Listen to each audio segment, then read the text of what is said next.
हॉस्पिटलसाठी करण्यात यावे यासाठी मी निवेदन देतो आणि आम्ही समितीला उपोषणाला बसतो. आमचं बेसिक मागणी काय की तुम्हाला आम्ही काय सांगतोय तर आता हॉस्पिटलचं मेन तुम्ही इथे अवेलेबल आहात म्हणून सांगतो, तुमच्या वरिष्ठांना तुम्ही सांगा. आता याच्यामध्ये कायमस्वरूपी आपला स्त्रीरोग तज्ञ जे असतात ते 3 तालुक्याचे एक आहे, पण आपल्याला इथे खेड तालुक्यामध्ये 198 समथिंग काहीतरी गाव आहेत. त्या गावामध्ये ग्रामीण भागातून इथं स्त्रीरोग तज्ञासाठी आशेवर गोरगरीब येतात. इथं आल्यानंतर कसं होतं, इथलं स्त्रीरोग तज्ञ कधी मंडणगडला असतात किंवा कधी दापोलीला असतात. पण 2-2, 3-3 दिवसानंतर कधी कधी माझं मूल एक ऑफ झालं होतं. तर आम्हाला अशी पहिली प्रमुख मागणी अशी आहे की ह्या हॉस्पिटलमध्ये 24 तास स्त्रीरोग तज्ञ इथं अवेलेबल असावा. त्याच्यानंतर आपल्या कल्पनी ह्या हॉस्पिटलमध्ये औषधांचा साठा कमी असतो. म्हणजे जर तुम्ही जर बघितलं तर काय तुमचेच काही सिस्टर असतील किंवा डॉक्टर म्हणून तुम्ही पण बाहेरून मेडिसिन आणण्यासाठी तुम्ही सांगता की जर इथं उपलब्ध नसतील तर तो औषध साठा हा पूर्ण इथं झाला पाहिजे. आणि त्याच्यानंतर आपला MRI आणि सिटी स्कॅनचं जवळपास 2-2.5 वर्षापासून होते ते अद्याप काय झालेलं नाही. MRI सिटी स्कॅन नसल्यामुळं बाहेर गोरगरिबांना तो भूखंड लागतो. तर लवकरात लवकर ते MRI ची मशीन आणि सिटी स्कॅन चालू असावं. तर इमारत रेडी झालेली आहे, पॉवर सप्लाय पण आलेला आहे.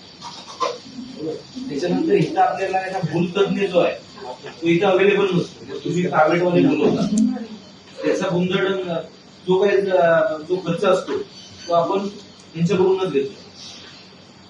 तर तो एक आपला असावा. त्याच्यानंतर शेवटची मागणी अशी आहे की ग्रामीण भागातून आता खेड तालुक्यात जर एक सपोज गाव असेल कुपी तर 20 किलोमीटरचा अंतर आहे. तर एखादं जर इथं अचानकपणे कोण ऑफ झालं तर मग त्याच्यानंतर गोरगरीबच इथे येतात. त्याच्यानंतर ऑफ झाल्यानंतर आहे ना जर 20 किलोमीटरला समथिंग इथं अँब्युलन्स मध्ये 2,500 ते 3,000 रुपये घेतात. आमची अशी मागणी आहे की हॉस्पिटलचे एक सरकार माध्यमातून एक अँब्युलन्स उपलब्ध व्हावं. 108 इमर्जन्सीसाठी फक्त असते. पेशंट म्हणजे डेथ झाला तर त्याला सोडत नाही.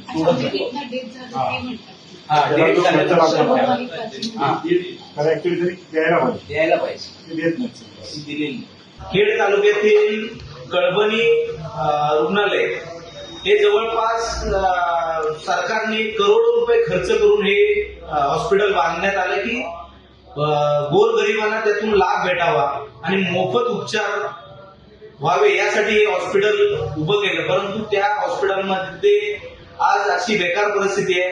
स्त्रीरोग तज्ञ जवळपास 3 तालुक्यांसाठी एक स्त्रीरोग तज्ञ तिथं त्या हॉस्पिटलसाठी आहे आणि तो स्त्रीरोग तज्ञ हा 2 ते 3 दिवसातून एकदा येतो. मग ग्रामीण भागातून जर कोण गर्भवती महिला जर आली तर त्यांना 2-2 किंवा 3-3 दिवस थांबायला लागतं आणि त्याच्यामध्ये काही असे प्रकार पण घडले की त्याच्यामध्ये बाळ दगावले सुद्धा. तर माग 2 महिन्यापूर्वी पण हा असाच प्रकार घडला होता, परंतु अद्याप त्यांचं काही होत नाहीये. स्त्रीरोग तज्ञ हा 24 तास उपलब्ध झाला पाहिजे. त्याच्यानंतर या हॉस्पिटलमध्ये औषधांचा साठा कमी आहे. रुग्णांना बाहेरून मेडिसिन हे विकत आणायला लागतात. भूलतज्ञ देखील तिथं नाहीये, तो देखील तिथं असावा. आणि त्याच्यानंतर 100 कॉटचं ते हॉस्पिटल आहे, त्याच्यामध्ये 2 स्त्रीरोग तज्ञ तिथं किमान असावेत. त्याच्यानंतर जर MRI जर काढायचं म्हटलं, सिटी स्कॅन करायचं म्हटलं तर ती अद्याप कोणतीही सुविधा त्या कळबणी रुग्णालयामध्ये नाहीये. ती त्वरित MRI आणि सिटी स्कॅनच्या त्या सुविधा त्या चालू झाल्या पाहिजेत. इमारत त्याची उभी देखील झालेली आहे, पॉवर सप्लाय झाले, पण अद्याप कोणतीही ते चालू झालेलं नाही. त्याच्यानंतर जर ग्रामीण भागामध्ये कोण जर एखादा रुग्ण जर इथं दगावला तर त्याला अँब्युलन्सची सुविधा देखील पोहोचवण्यासाठी नाही, ते देखील हॉस्पिटलमधून झालं पाहिजे. आणि या मागण्या जर 25 जानेवारी पर्यंत आमच्या महाराष्ट्र नवनिर्माण सेनेच्या या मागण्या जर पूर्ण नाही झाल्या तर 26 जानेवारीला आम्ही आमरण उपोषणाला बसणार आहे. याची गांभीर्याने याची दखल घ्यावी. टाइम्स डिजिटलला लाईक करा, शेअर करा, सबस्क्राईब करा आणि बेल आयकॉन दाबायला विसरू नका. Times digital.